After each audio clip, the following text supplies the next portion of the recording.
We are going to use OSINT to investigate this image in order to reveal secret information that will help us to answer all of these questions.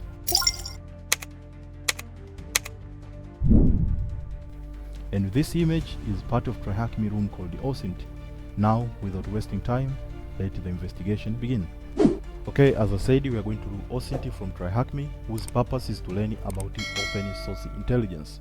And the first task over here is to download the task file, which is simply this image over here of Windows XP wallpaper, as you can see over here. And we need to use this image over here to give answers to all of these questions present over here. So let's get started. Whenever you see an image like this in your head, when you are performing open source intelligence, you need to think of two things: steganography and the metadata.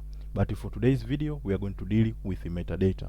So in order to extract the metadata from this image, we are going to utilize a tool called the EXIF tool. And where it is written like this, EXIF tool. And if you are using Kali Linux or Parrot OS like myself, this tool is installed by default. And in front of it, we are going to provide the name of our image. Make sure that you are in the directory of this image, and you are going to hit enter.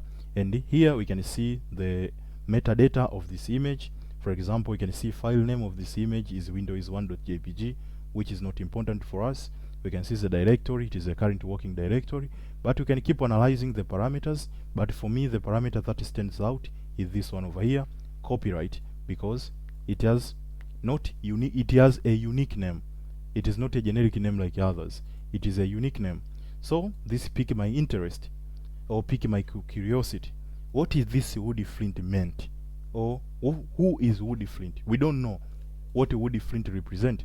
We just know it is the copyright of this particular image.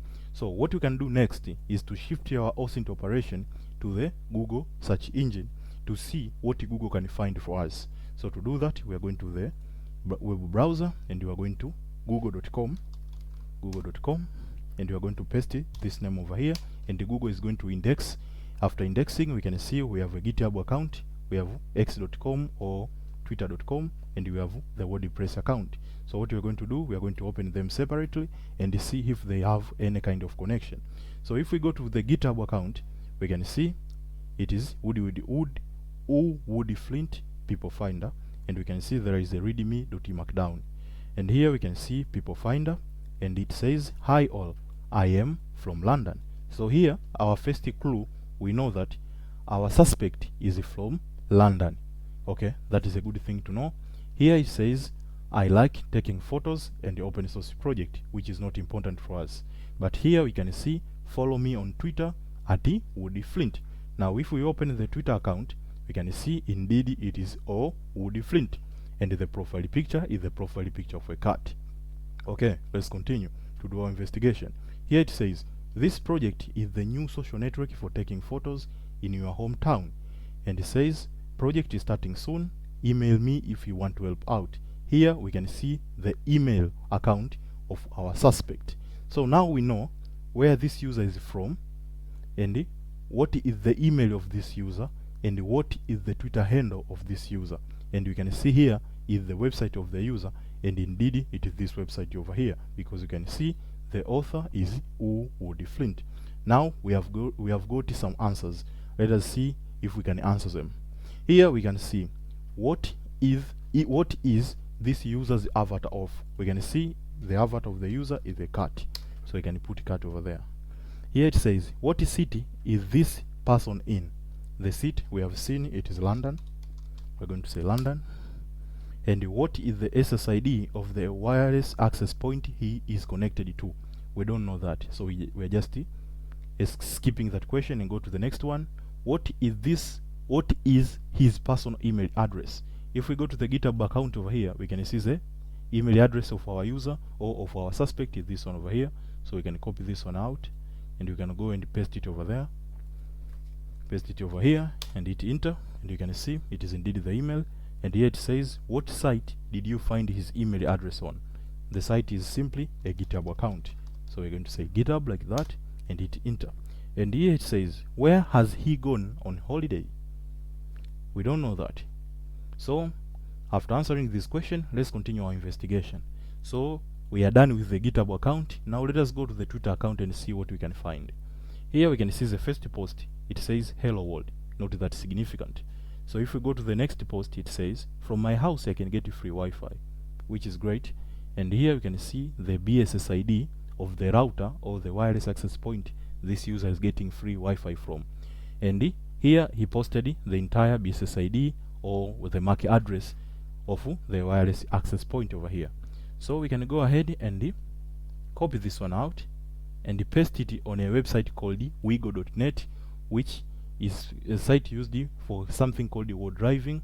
And when we paste the BSSID, we can indeed see the SSID of that particular wireless access point, and the SSID is like the identifier for that particular router.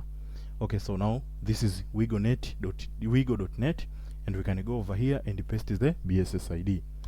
So upon pasting that, we are going to the filter section over here and click filter, and it is updating. It takes a little bit of time, so it is already updating.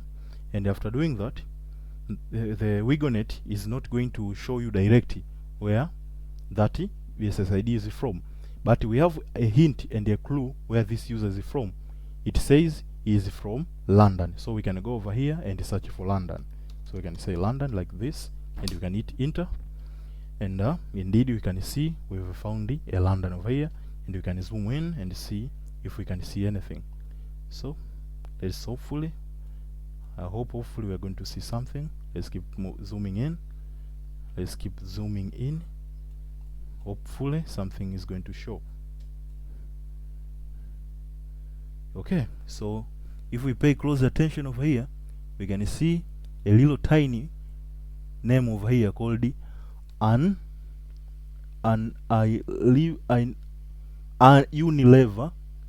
Wi-Fi, if I'm not mistaken. Let us try to paste it over there and see if it is the same. Unilever Wi-Fi. Yeah, over here we can see it over here. It is Unilever Wi-Fi. So we can copy this one out, the SSID, and we can paste it over here, the SSID over here. We can go ahead and paste it, and we can see indeed it is a correct answer. Now it's two questions remain. Where has he gone on holiday, and what is his personal password? So to do this, because we have already exhausted the Twitter and there is no other thing that we can keep looking for, we can go straight to the website and see if we can find anything. Here we can see the author is Woodflint, and it says, hey, I am in New York right now, so I will update this site right away with the new photos. So we can conclude that this user is, I don't know if it is he is in New York for the holidays. I'm sorry, I thought the grammar would be he is at New York, but at is used for time. So this user is in New York right now for the holidays. So we can go ahead and type New York and see if it is a correct answer.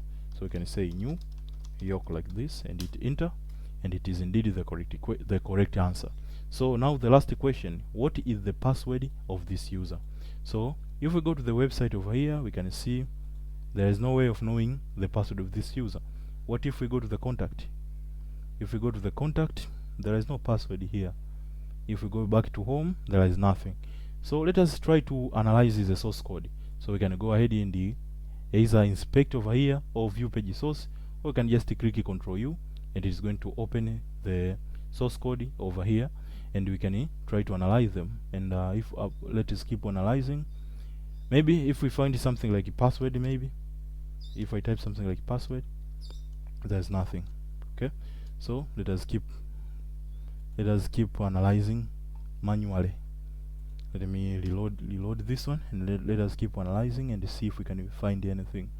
So if we keep moving like this, I see nothing over there. I see nothing over here. There's nothing over here. Let us keep looking at, and we can see something like this over here called the penny dropper, and we can see the color FFF. I believe it is a white color, and it is directed to this one. But at the same time, if we look at the color of the page, it is indeed white, so there is no way we can see this name over there. So I believe this is the password.